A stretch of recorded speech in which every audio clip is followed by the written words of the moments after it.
Before Christmas, I got this piece along the roll bar in place and kind of had the two halves connected. And then since Christmas over New Year's and into the first week of January, I was able to build the back and build a flange around here for the deck lid to set on. I did that by taking the old deck lid and I finished cutting out what was left of the humps, set it down in here so that I could see how high over the engine it sat and mark myself a line of about where it needed to sit up here. And then built me a flange, which is very rough. It's just approximately where I need it to give me something to work off of. And then what I decided to do was come over here and try and get the curvature or this profile here symmetrical between the passenger side and the driver's side. And I was having a lot of trouble with that.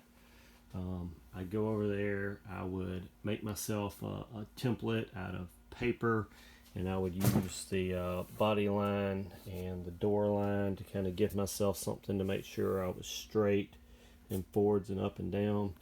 And I'd draw it over there and then bring it over here and I'd lay it down.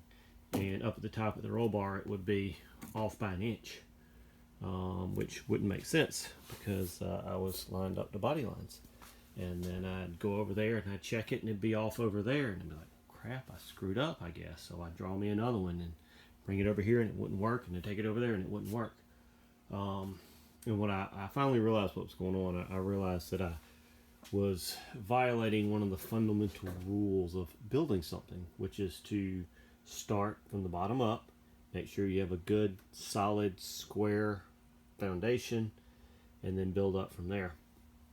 I had never come back on these sail panels that I built and basically mated them to the quarter panel so that they sat fully seated into the quarter panel and couldn't move. And so what was happening was as I was moving it and pushing on it and trying to draw on it, it was shifting around down and twisting inside where it was. So basically the only points it really had of firm attachment was where it kind of snapped tight over the roll bar. So what I did was I mixed up a big batch of peanut butter, which is the resin, with silica beads in it, and I just lined the entire channel through here on both sides, and then I took the top and I set it down in here, and I secured it in place with some clamps and some tape and let that peanut butter get hard. And then I ground it all back smooth, and then I actually came back with a little bit of fiberglass reinforced filler, some Duraglass in places working on the profile, but that made this where it would sit firmly down inside the channel consistently. And then once I had it in there, I drilled myself 4 pins in each corner so that when I set it down, it sets onto those pins and it can't torque, it can't twist, it can't slide. I've got nuts on it right now because I just took it for a drive, but normally I don't have the pins on or the nuts on when I'm working on it. It just slides onto the pin, and that makes sure everything is firmly in place. So now that I've got that taken care of, now I can work on symmetry from side to side. What I was really wanting to focus on was this here, but I realized I can't do that until I get my profile through here right, because any template I make that lays against it will be affected by the profile. So what I'm going to be working on next is getting this. This needs to flatten out a little bit. You can already see where I started to grind on it here. I actually had to come up a little bit here and go down back through here.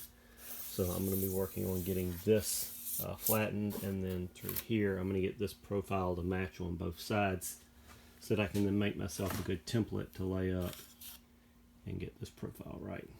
So, and I think this is a lot closer than I thought it was actually. Now that I've got everything firmly in place, this is actually really close. So I'm hoping that it's not too much work to get it there.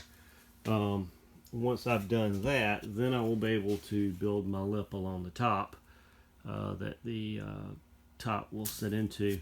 And once I've got all my flanges and surfaces built, then I can really work on trying to make this not look like a piece of garbage, trying to actually get it smooth and slick and symmetrical. So that's kind of where we are.